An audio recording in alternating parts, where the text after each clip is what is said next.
Hi, everybody. It is Barbara Schwartz. I'm going to just check that I've got my volume on. We're having technical difficulties again tonight, so hopefully I am here live with you now. It looks okay, and I've got my phone at the ready just in case. I wanted to start tonight by I had so many clients with birthdays this week or coming up. Karen, Zvi, Steve, Shari, Lisa, Jody. I didn't make a list, so I'm going off the top of my head. David. There's so many of you. It seems to be birthday season, really busy time. Hi, Gabby. How are you? So it is, it's a fun time of year. But what I love is how committed everybody is to the program at the moment. The unanimous thing that I was hearing was, you know what, the best thing I can do for myself this birthday is stick to the plan and get to my goal and be ready this summer to go to the beach and feel awesome. It's not worth a night off. The best birthday present I can get is my family celebrating with me within AccuWeight and maybe doing something fun rather than something food related. So I was really inspired by our clients in the past few days having these conversations. So thank all of you for the inspiration and the focus. It does come down to what is it that you want. Success, a lot of it is really just knowing what you want. What's your why? Why do you want to do this? Why do you want to lose the weight? What does it mean to you? Is it being healthy in time for the summer? Is it getting off your meds? Is it getting ready? I'm working with people who are getting ready for bar mitzvahs and weddings. What's your why? Do you know your why? And if you don't, sit down and really think about it. Why is this important to you? Because if you don't know your why, there's always going to be something else that's more important because you don't really know what it is you want. When we know what we want and we admit to it. And I'll tell you, it's hard. I was talking to some new clients today about, on the client form, their desired goal weight. And at the end of the day, it's really a desired clothing size. They say for men, a desired belt size, because we're only burning body fat. And, my favorite toy. We're burning body fat. It's a pound of fat. So we're getting ourselves healthier and transforming our bodies, transforming our minds, transforming our relationship with food. We're going through a transformation. That's not, yes, it's weight loss. It's about the scale, but the scale is only a tool. It's only a piece of the pie. So much of it is the way you see yourself, knowing and understanding what you want. This is about getting healthier. So when you know why you want to do this, you're going to stay focused. If you don't know why, it's just something else that you're doing and other priorities will take over. It is scary. So I was talking, again, as I mentioned, to some new clients today. And we do ask for goal weight on the new client form. It's a way for us to help to get to know you. So for example, when I work with somebody who's 300 or 350 pounds and only 5'4", and they tell me that they want to lose 25 pounds, I know either there's a lot of fear or they're not committed to a health change. And if I start with somebody who's on the trimmer side and they look to lose 50 pounds, I know, okay, there may be just a self-image issue or they're looking for too thin and not understanding what health is. So understanding your goal weight when you first start does help us get to know you. And it is normal to have a healthy fear because if you've dieted before, there's a good chance you didn't get what you wanted. And to all of a sudden have something put in front of you that can get you what you want, that's scary. Actually being able to succeed, that's scary, right? Nobody likes to fail, but it's kind of the norm. And all of a sudden you're given an opportunity. It's not easy. It's simple, but it has its challenges. It's not easy. Nothing worthwhile in life is easy. Right? Anything that we feel proud of achieving had some form of challenge related to it. Hi, Anna. Welcome. There's always some form of challenge that we've overcome. And that is when we feel the real reward of achieving a goal. But getting what we want, that's scary. That's scary. And actually admitting this is what I want, that's scary. Because if I say it and I don't get it, did I fail? But if you say it and you want it, you can succeed. You can do this. And we and our team and the other clients, right, in our support group, we're all here as a group to set each and every one of you up for success. It's not just about our bodies, right? It is about our mindset. It is about connecting to our relationship with food. It is understanding our relationship with our inner child. It's understanding that our body is talking to us all the time, but we didn't come with a language manual. And most of us growing up did not learn in school what a craving means.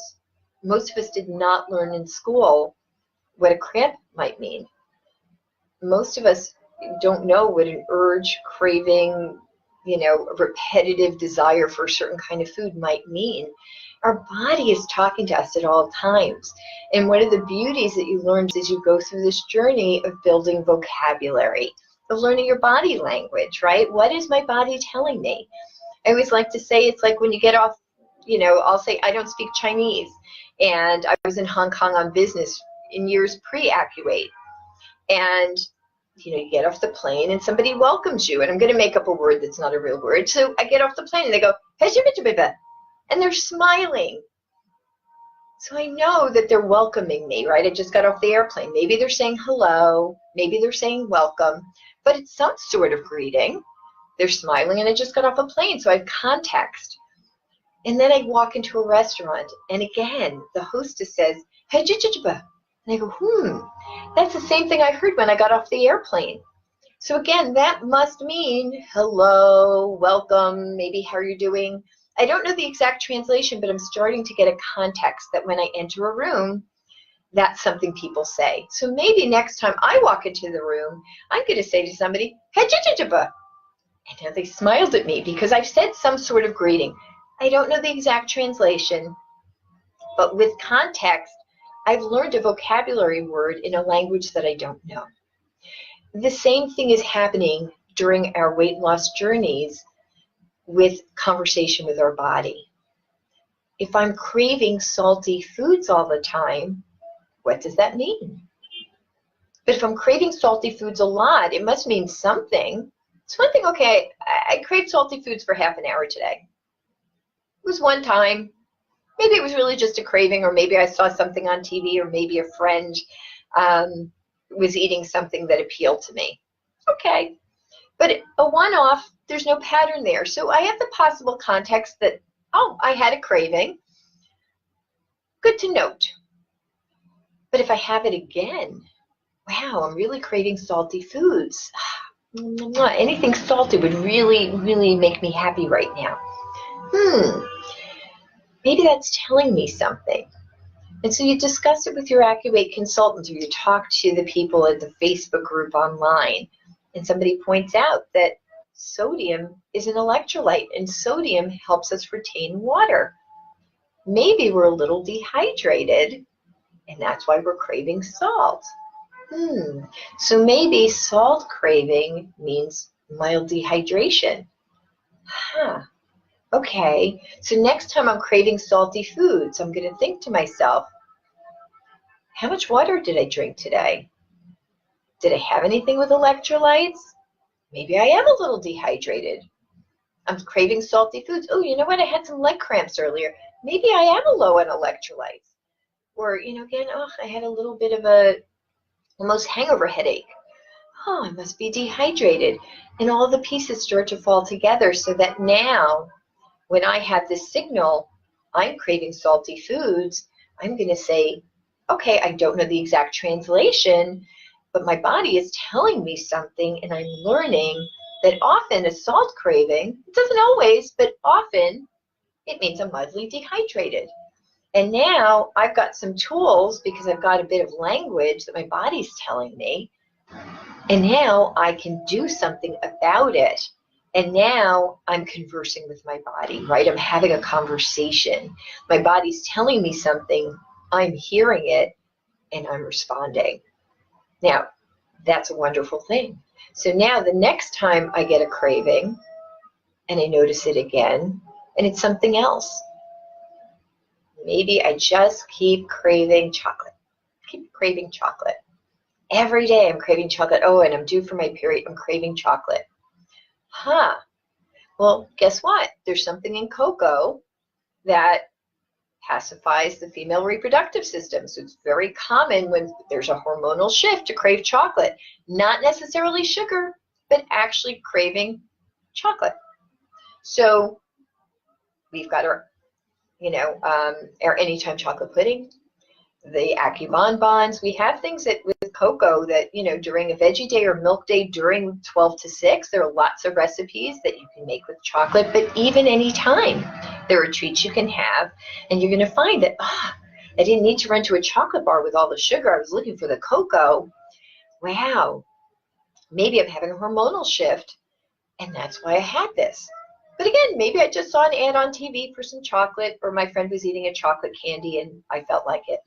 There may be different reasons, but again, we're starting to build a vocabulary. What about some organic toasted seaweed? Is that a craving, or can you have it with salt? I'm not sure what the question is. But seaweed, it could be that we need to detox a little. There's kind of a spirulina detoxing impact. All of the greens like seaweed, kelp, they are in the superfood family. So often they are pacifying some underlying mineral imbalances, and often, again, the organic toasted seaweed has typically got some salt on it. So it might be that it is something that you crave because you know it's giving you some natural sea salts. And again, that will help pacify some mild dehydration. So that was a question from Anna. Thank you, Anna. So yeah, the body is on a regular basis having whole conversations with us.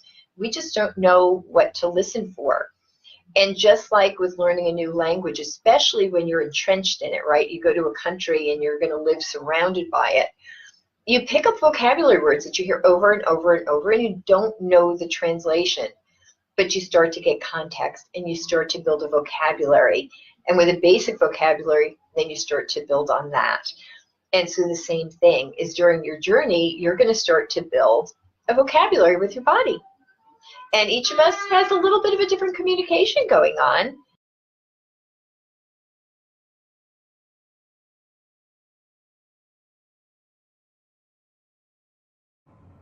Hi there, technical difficulties again. Don't know what's going on, but hopefully I didn't lose all of you, and my apologies. I guess my internet access in the evening doesn't seem to be that reliable, so I am back on my phone and off my laptop. So I hope those of you who were listening are able to join us. Hi, Anna, welcome back. So not sure technically what's going on, but that's why I have my phone on standby, just in case I learned from last time. So, our body is having this communication all the time. And some of it we don't need to know. It is side chatter, and that's okay. But all the big things, that's the basics of vocabulary that we're going to learn from. So recognizing that our body is talking, recognizing that, there's body conversation, and it often does mean something. So we shouldn't just ignore it. So again, just being aware of your body language, you will often find things that you didn't know about yourself. And if you hear it repetitively and there's a pattern of communication, chances are your body's telling you something. And so you have to say, well, what's it telling me? I don't necessarily know what it's telling me. But if I listen often enough and I hear it repetitively, maybe I should ask my AccuWeight consultant. Or maybe I should look online. What does this craving mean? Could be a mineral imbalance. Could be a vitamin deficiency. Example, if you're bruising all the time, you get black and blue really easily, it might be a vitamin C deficiency. Something you can find right on the internet. But again, we can't always rely on internet data. Make sure if you're looking on the internet for answers that you look at for a few reliable sources. And it's often a good idea to look at more than one resource. Don't rely on the first one you read, because as they say, you can't trust everything you read on the internet, right? So it is good to check more than one source. But if you see a consistent answer, chances are you found your answer. And then you're going to continue to build your vocabulary from there. So that's a really good way to start, is just notice the patterns that your body is telling you. But we talked about salt and some mild dehydration. I do want to talk about electrolytes. I talk about electrolytes all the time. I think you all know at this point, it's a little obsession of mine, is helping people get properly hydrated. But there is such a thing as too much in the electrolyte world. And I recently had 2 clients who actually were overloading on electrolytes, and it actually halted their weight loss. And then just by reducing the electrolytes, they started losing weight again. So there is something, just like anything else, too much of a good thing is not necessarily a good thing. Again, if you're doing something low end, like a vitamin water zero, I should say, smart water, a lot of the department store waters like the Trader Joe's and the Whole Foods and Costco and Walmart and Target all have their own electrolyte waters. Most of them add electrolytes for taste, so you can pretty much have as much of that as you want without causing any issue. But if you're using something high-end, a sports electrolyte, if you're using something like the Noon tablets, if you're using Vegasport Hydrator, Ultima, the Hammer Nutrition, Endurolites, things that are real sports level electrolytes. Now, it's one thing, like I was talking to one of the clients, is a skier. On a ski day and she's out on the trails all day, chances are she's going to need more. But on a regular day, 1 to 2 is going to be your max. I was hearing some people who are doing 3 to 4 a day, and at that high level, it's actually kind of almost going to do the reverse. So we want to limit it to about 1 to 2 per day. If you're doing heavy duty training, we do work with people training for marathons and decathlons and triathlons and all that kind of athletic stuff. Again, it's ski season. If you're doing heavy duty exercise all day, like I was on my feet all day, if you're running around, you're on your feet all day, you might need an extra. But in general, 1 to 2 is going to be more than enough. And more than that actually might slow down the weight loss or even halt it as your body is getting out of balance with the minerals going the other way. So I just wanted to point out sometimes there is too much of a good thing. And same with the water.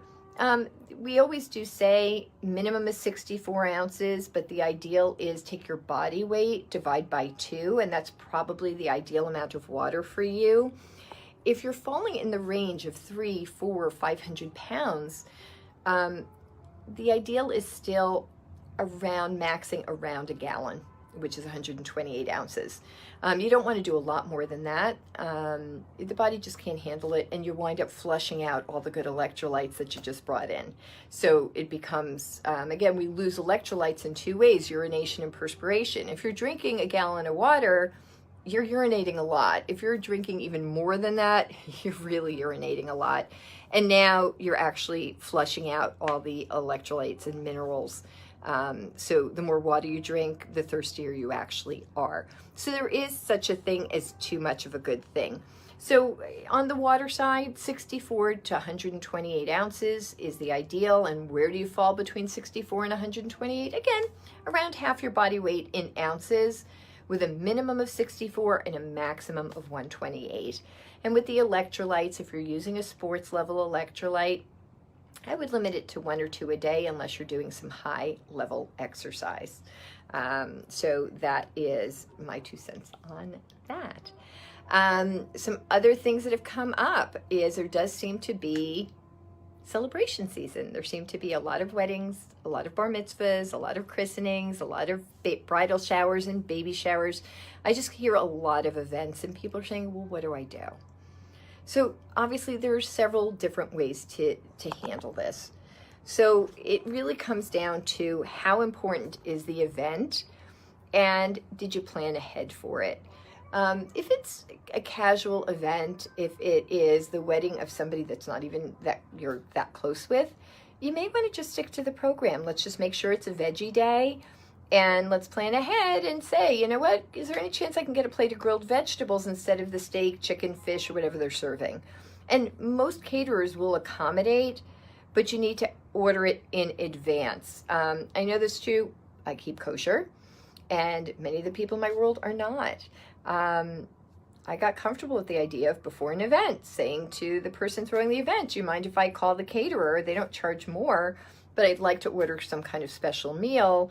And kosher meals are typically airplane food, so I will often order a plate of grilled vegetables, and they're happy to accommodate. But if I don't order in advance, they can help me. So strategy number one, call ahead, order a meal that will suit you, enjoy the festivities. You can get sparkling water in the champagne glass. You can get your Diet Coke or your iced tea, again, in a wine glass, in a champagne glass, in a cocktail glass. A lot of times all you really need for your mental satisfaction is don't get it in the soda glass or a water glass. If you're used to drinking wine, ask for your non-alcoholic drink in the wine glass. If everybody's drinking martinis, ask for sparkling water with a twist in the martini glass. If everybody's making a champagne toast, get sparkling water in a champagne glass. You'd be surprised how satisfying it is just carrying the right shaped glass. Other strategy, if it's a really important day to you, take the one day off. Talk to your consultant. Get the special day protocol. Don't just go off. Go off with a plan, but that plan includes what to do after. So don't just quit on yourself, and don't make it a quote-unquote cheat day. That puts a negative spin on it. Let's make it a planned, I'm an adult, I have a special event, and I've chosen to take the day off. That's okay. If you're doing it 4 days a week, not okay. That's not going to get you to your goal. But my best friend is getting married, and I really want to enjoy the wedding day. Okay. Life happens. This is your weight loss plan towards health and a healthier body and a healthier you. It is not the lifestyle. Maintenance, that's the lifestyle. But the weight loss, that's just a phase. That's phase 1 out of 3. It is okay to choose to be an adult and say, I'm taking a day off. But do it with a plan. Don't go in blindly. Don't go in without a plan, and make sure you have a plan for the day after and a plan to get back on program, right? And sometimes a wedding might have a rehearsal dinner and a day after brunch. Know what your challenges are. Talk to your weight loss counselor and get a plan. It's that simple. No guilt. It's okay to be a grown-up and make a decision. But keep in mind, we will always play devil's advocate. We are here to set you up for success. So we might challenge you to take the route of not straying from the program, but it's okay to say, no, this one's really important, and I'm going to take the day off. I just need a plan. And we're going to help you. But we don't want to do that regularly. We want to keep you focused because you want to get your goal. You don't want to be in phase 1 forever. You want to be in phase 3 forever, right? Maintenance. We want to be in maintenance forever. So just remember, these tools and the weight loss plan, this is all temporary. Maintenance is your lifestyle. And phase 2, stabilization, that's the pathway to phase 3, maintenance. Our stabilization, 4 to 8 weeks on average, is going to help you do what you want with food for the rest of your life. So remember that ultimately, you're going to tell us what you want, and we're going to help you figure out the how. So it is custom tailored to the person to ensure that your favorite foods are in your diet. You should be able to eat what you want, but how often, what the quantity is, what your body's tolerance is, that we have to figure out together. And that stabilization process takes 4 to 8 weeks, sometimes a little longer, but you have to be patient, right? It took time to lose the weight. We need time to stabilize the body at that new weight. but it really works. As I say, it was really exciting today. Client Shika, I was so proud of you. We talked about today. She came back after a month off, and she was within 0.1 of where she left off. And she said to me, you know what, I was really sensible, but every now and then, like I had 3 or 4 days in a row where I ate like junk, and I watched the scale go up, and I said, whoa, whoa, whoa, whoa, whoa, wait a minute. This is not okay. Let me pare it back. Let me get sensible. Let me take control of this again. And the scale came back down because she got right on it. And I haven't seen her in a month, and literally 0.1. And now she's ready to continue on her journey. So I was so proud of the work that you did, and I loved it. It was a really exciting conversation because she said to me, what's great, I'm ready to go back on and get to my goal now, but I know now that maintenance works because I did what I was supposed to do, and I maintained for a whole month. Like, maintenance really works. So if I know maintenance works, I can get through anything. And for weight loss, I need to know maintenance works. Maintenance works. It's about being sensible and having a healthier relationship with food. And that's why hearing your body, having that body conversation, starting to understand that inner child, having open conversations with that inner child, loving that inner child, right? Loving yourself. I was talking to a new client today and said, look, most of us, especially women, we're caregivers. We're just so busy taking care of everybody else. Our parents, our husbands, our boyfriends, our kids, our girlfriends. We're taking care of everybody. And we get lost in the shuffle.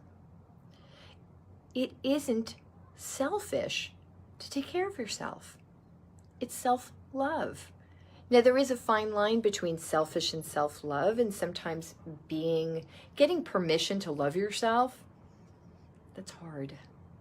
It's too busy. If I take care of me, I'm not caring of somebody else. I'm being selfish. I put me first. There is a fine line, but it is okay. Like they say at the airline, if God forbid those air masks come down, put yours on first. Because if you can't breathe, you can't help the others around you. So learning that self-love and being able to sometimes put yourself first, right? I was talking to a new client today who said, how do you handle the boyfriend? I'm having dinner with my boyfriend's family. How do you deal with going out? Like, I'm here, I'm committed, I want to do this. Like, how do you handle these things? And I said, this is all about learning. It's okay. It's not selfish. It's self-love. That if you've walked in the door and you've made the commitment to lose this weight and get on the health path, that it's showing self-love to stick to it. So having open, honest, comfortable conversation and having a strategy of what that conversation is, because it might be different with your boyfriend or husband versus the in-laws versus your friend who goes on every fad diet or who poo-poos everything. Like, you know your audience, but have a strategy. But when you are uncomfortable, they will be uncomfortable. If you are comfortable in your decision, people will feel that, and they're going to respond to that. Right? Look, there's always going to be naysayers. There are people who are going to want to sabotage you. Usually if they want to sabotage you, it's because they're a little jealous. They want to lose weight and they don't have it within themselves to get started. And they may want to sabotage you because it makes them feel bad for you to do well. It's okay to show self-love and put you first and not put their bad feelings first. Right? If they're trying to sabotage you, they feel bad about themselves. You are not making them feel bad about themselves. They are making themselves feel bad about themselves. It's okay to show self-love. It's okay to stick to the program. It's okay to decide what you want for your health path and stick to it. The key is don't be obnoxious, right? Have a plan, be sensitive, but be firm. If you're confident, it's going to show. And when you're confident, other people are comfortable. When you're uncomfortable, well, if you're uncomfortable, why wouldn't somebody else be uncomfortable? So to give you an example, when I first lost my weight. And I've told this story before. I was meeting my best friend's, another friend. It was a colleague friend of hers who I'd heard about for years. And we're finally all going to go out to dinner. But it's after 6 o'clock and I'm on AccuWeight. I made a decision. I was not going to cheat while on this. I did, it wasn't worth being on this one extra day, and I deserved to get to my goal as fast as I could. And that meant no cheating. And we'll even talk about that. We're moving away from that word cheating. No acting out, right? So here we are. We're going out to dinner, and with a woman who I've been hearing about for years. She's been hearing about me. We're finally going out to dinner. And I'm doing AccuWeight. So I said to her, listen, I'm doing a weight loss plan. It's a detox. Can't eat after 6. So I'm going to join you for dinner, but I'm going to have some tea and I'm going to have some water and I'm not going to be ordering. So also just know that I do plan to take my own check. I'm not going to be splitting the bill. And I'm okay. Order whatever you want. I'm not uncomfortable. So I don't want you to worry about it. And she said, are you sure? It's okay if I'm eating and you're not eating? And I said, absolutely. I'm fine. So let's go out and get to know each other and let's enjoy ourselves. And the 3 of us went out to dinner. And I drank my sparkling water and I had some tea and I kept myself busy with liquids all night long.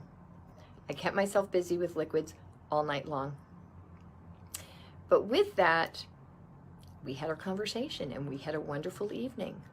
And I will say, I did use, I think we've talked about many times, but I'll bring back, I used some peppermint oil. So before I moved, I walked into the restaurant, little dab of peppermint oil on the upper lip below the nostrils. Now I can't smell all the aromas in the restaurant and I'm not craving, so that definitely made it easier.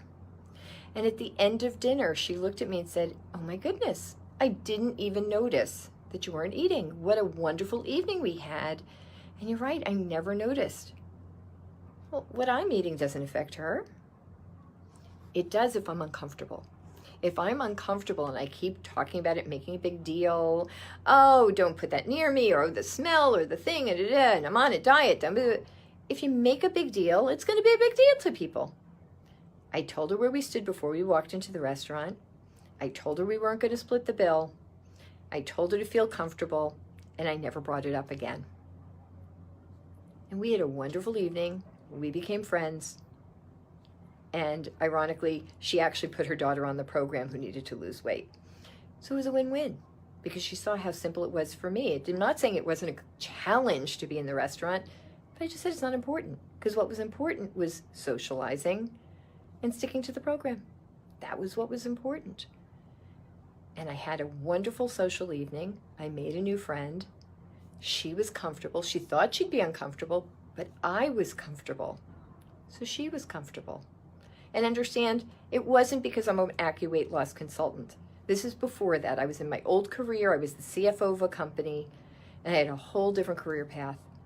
But I made a choice, and I stuck to it. And I was confident in that decision. And if I'm comfortable, other people are comfortable.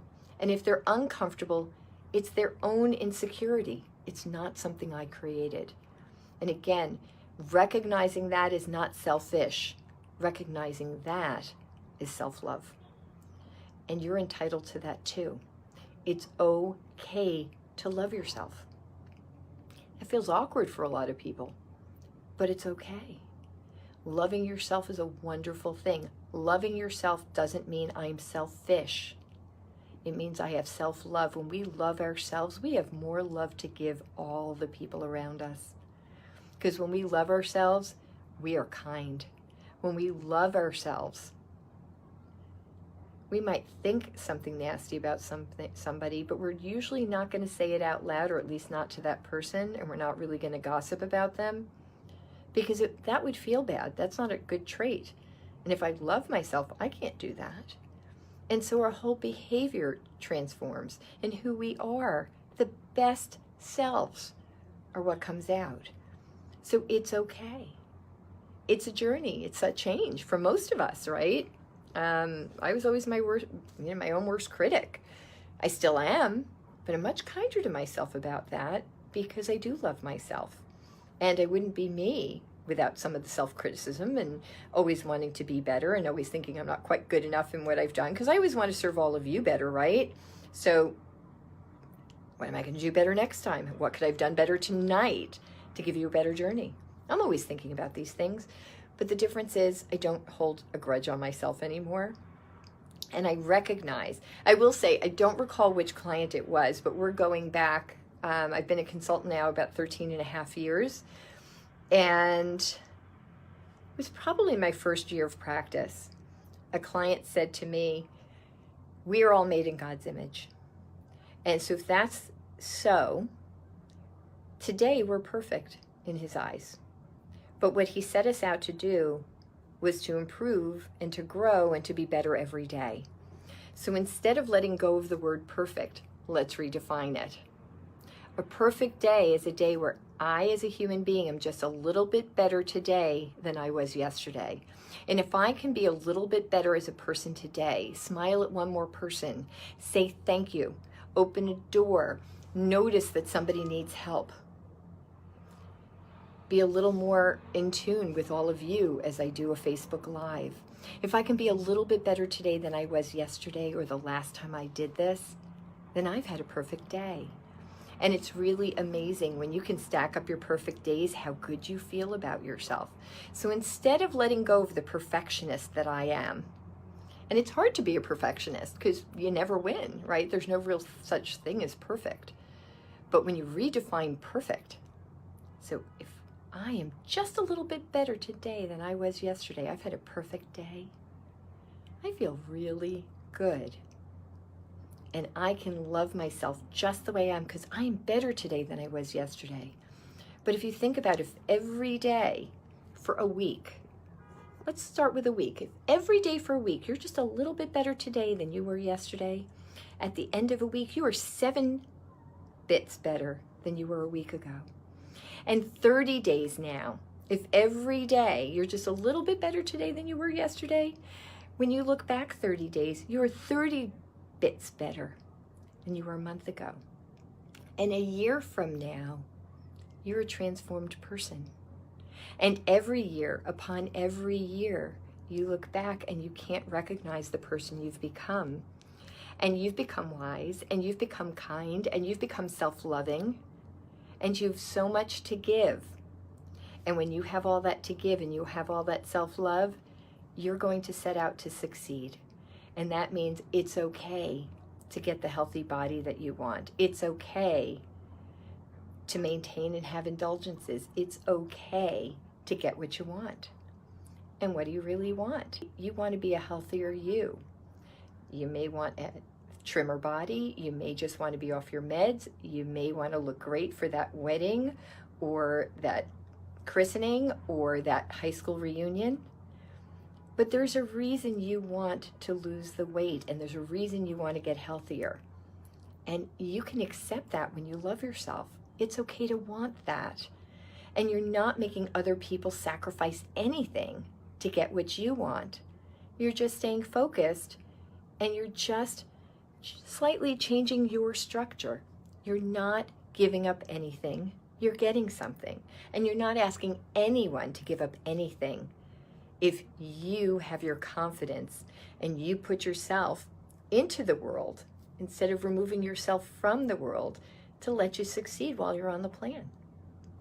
So you can go out and you can enjoy your social life and you can enjoy all parts and pieces of your life without sacrifice.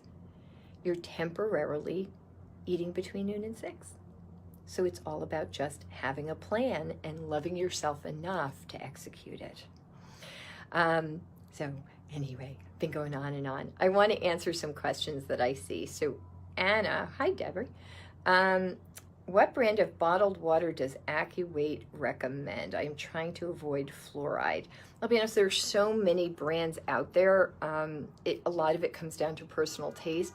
Personally, I'm a Fiji water girl. I love Fiji. It's ridiculously expensive, but every now and then I treat myself because I just love it. And I do taste the difference in water. I do filter water at home. So I just use tap in New York City. I just drink tap water. I also love Pellegrino. So it's really, there's so much personal taste. Like, I cannot stand the taste of Poland Springs. That's me personally, but it's the most widely used brand, it seems, out there, at least in New York. It's everywhere. So unfortunately, I don't have a straight answer for it, but again, you can often see if they've added fluoride. Again, like, I love the small bottled waters for my daughter. A lot of them do have added fluoride, so I wait and I hold out to find a brand that doesn't have the added fluoride, because I'm in the same place. I don't want her ingesting added fluoride. It's one thing if she's brushing her teeth. I don't want it in her water. So, you know, I just look around for a natural spring brand that clearly does, you know, says no fluoride, or just really says spring water. They do have to disclose if they've added it. I hope that helps. Trying to think of other questions. I apologize, because of the technical difficulties, I didn't take any notes before going live tonight.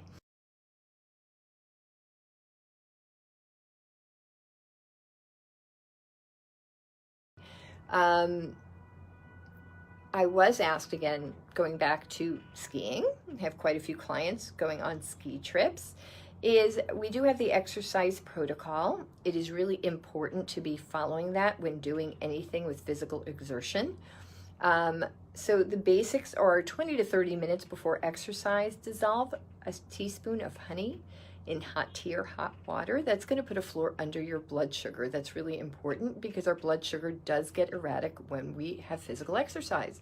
So the key is not having the honey directly on the spoon, but dissolving it in hot tea or hot water. That is a release of the glucose and makes it more readily absorbable. What's nice about honey versus other sugars, it's a slow, steady burn, and it does not spike blood sugar. So that is going to give you better support. And then during and after, you want to be, the water that you're sipping, you do want sports level electrolyte enhanced water. So this way, as you perspire, because when you're exerting your body, especially in the ski clothes, we're heating up our body from the actual physical exercise. Even though it's cold outside, inside our clothing, we are perspiring. And it is really important to replenish not just the water, but the minerals. So you do want to make sure that the thing that you are sipping during and within the hour after is a sports level electrolyte water. And that will make a difference. That includes people, people are asking because they're going on scuba diving vacations and beach-based vacations. Same kind of thing. You're in the, you're in the sunshine, you're swimming, you're scuba diving, you're exerting yourself. Teaspoon of honey dissolved in hot tea or hot water. We say 20 to 30 minutes in advance, because if you just had some, tea with honey, probably 20, 30 minutes later, you're going to need to urinate. So you're better off doing it 20 to 30 minutes in advance. And then this way you have a chance to urinate before you actually go out for your exercise. Other thing was, somebody asked me, who's a new client, she heard about, I think it's called Orange Theory, which is kind of an intense workout. She said, can I do that while on the program? And the answer is yes, you can. But if you're not used to exercising, you don't want to start a new exercise routine the same week that you start AccuWeight Loss.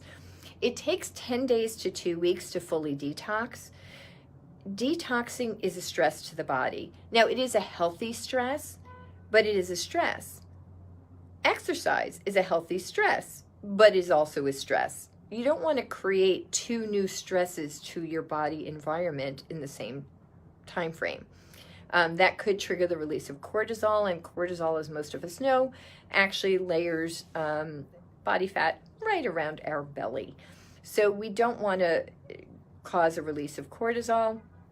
So really what we want to focus on is get into your detox first, get through your first 2 weeks, and by week 3, week 4, if you would like to start a new exercise routine, that's the time to do it.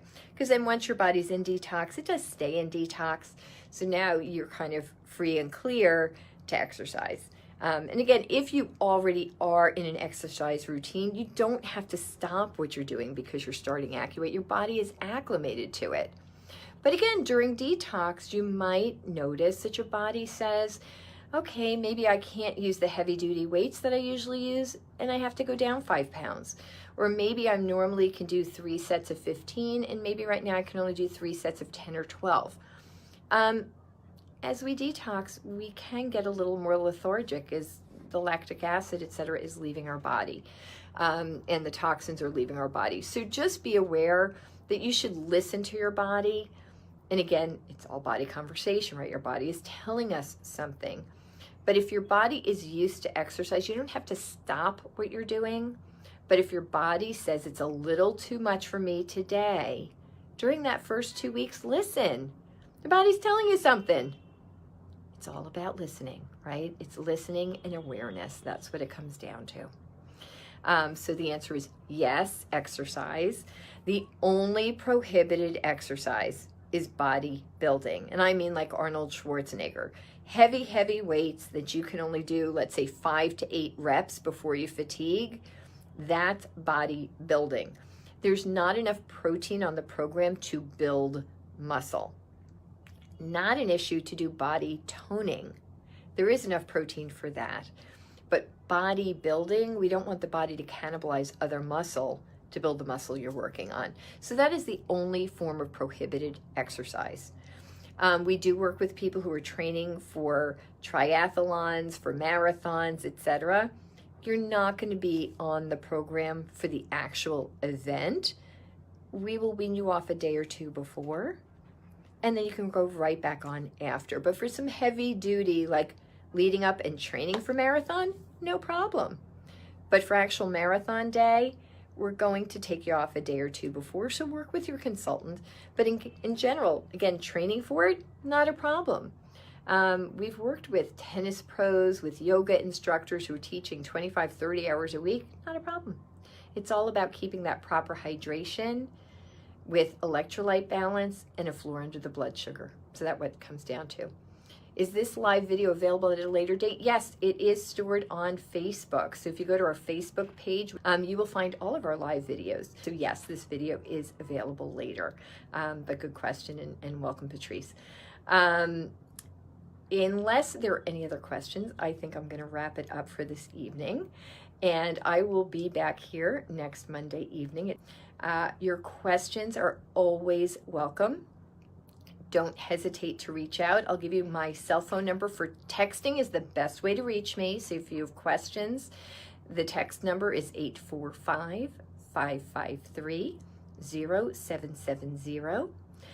Texts are always welcome. At night, my ringer is off, so you can text at any time and you'll never be disturbing me. I will say I've noticed texts coming in this evening, and I will answer when I am done. So again, like I'm online with all of you, and being I am on a line with all of you, I'm not answering my texts, but when we wrap up, I'm going to go and answer the clients who are reaching out to me. Sometimes I am up in the middle of the night. We have clients in India that I might be talking to or doing some other work. And so sometimes I will answer you at crazy hours, but you're never bothering us. Our team is here to help, and your questions are the gateway for us helping you. So don't ever be shy. There's no such thing as a stupid question. But I will say we've acquired a lot of skill sets, and mind reading isn't one of them. So if you have those questions, please do ask. It is always our pleasure to help, but we do need those questions in order to assist you on success in your journey. On that note, I'm going to say thank you for joining me. It is always my pleasure to serve, and I look forward to seeing you this time next Monday night. Have a wonderful week. Take care. Bye-bye.